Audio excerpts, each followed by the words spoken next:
fell into the hospitality industry. I wanted to be an architect. That was what I wanted to be. And then my father said, "You need to get a job because your mother and I are not giving you any more allowance." So found a dishwasher job, and that was my entry level into hospitality, food and beverage. Worked my way through the ranks of the kitchen, then to the front of the house. So the time I was a high school and senior, I had the opportunity to be a general manager of a 60-seat restaurant and a 12-room bed and breakfast. So kind of fell into it. It was a good niche, and that was my entry into hospitality. Most people you find in this industry, we're all kind of hodgepodge. Very few people have a degree in management in hospitality, except the kitchen. The kitchen is culinary, because it's culinary arts. So most of those guys do go to CIA or Johnson & Wales or Cornell, and the same for the management side. But it's kind of where you fall. But the culinary guys definitely go to school. If you're starting out in high school, I always suggest you take the home economics courses. That's where I kind of fell into it as well with the home ec. So I did some cooking stuff, some home ec stuff, and enjoyed it. There's nothing more important than caring about people. If you can take that philosophy and use that with your internal and external, so basically your staff and the people that you serve, that is the key. That will make you successful. That's the difference between someone that's in this industry who is good and someone who's in this industry that is great, if you genuinely care. And that's the one piece that no school, no manager, that's just a God-given talent, and that's hard to find. I look at my job every day. I look at it as what could possibly go wrong. Between the arrival process, between guests come into the hotel until they leave, and their experience throughout their entire time with us.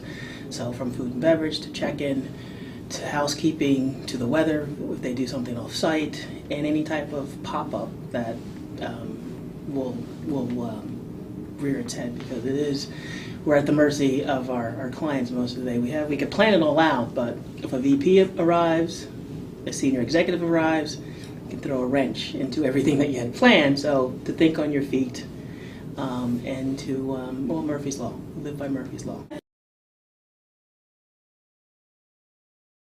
I think it's very important to do an internship, because as I tell interns and as I tell line staff and new managers that come on board with us, I think that you're going to work for the rest of your life, so you might as well enjoy what you do and have as much fun as you possibly can doing it. So it's if you go to an internship and you figure you can get the lay of the land very quickly and find out, is this the right path for me?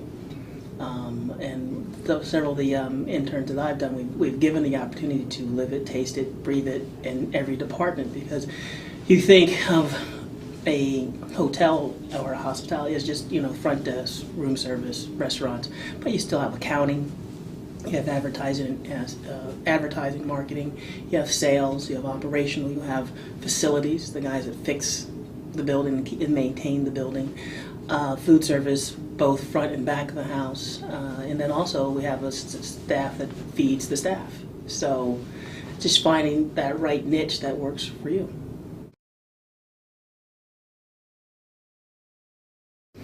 I think it's generational gaps that you see, because when I came through this industry, it was a lot of tough love, and it was one of the industries where you started at the bottom and you worked your way up. So it was a career ladder.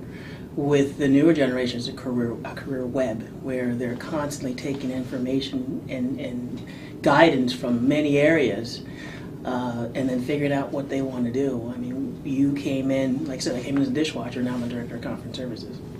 But I think the biggest piece that is changing is I think the dynamics of management styles across the board. I think service is always going to be there. Whether you are a 1, 2, 3, 4, 5 diamond property, there's always going to be a need for hotels, resorts, golf, food and beverage, entertainment. There's always going to be that need. It's just what level do you want to be in, and then how will you manage everything that comes your way. It's, as I tease my nephew, it's, I feel like my grandfather, like, well, back when, we were growing, it's like, he's got thin skin. It's kind of in the ways of life. And when you tried out for football, you tried out for your sports, and I found out very young age, and I was horrible at baseball and basketball. I'm glad I know that now. But it wasn't that where everybody gets a trophy. And management is kind of getting that way, where I call it parental managing, where young managers need a lot of support and a lot of praise, where for in my eyes, for doing what I hired you to do.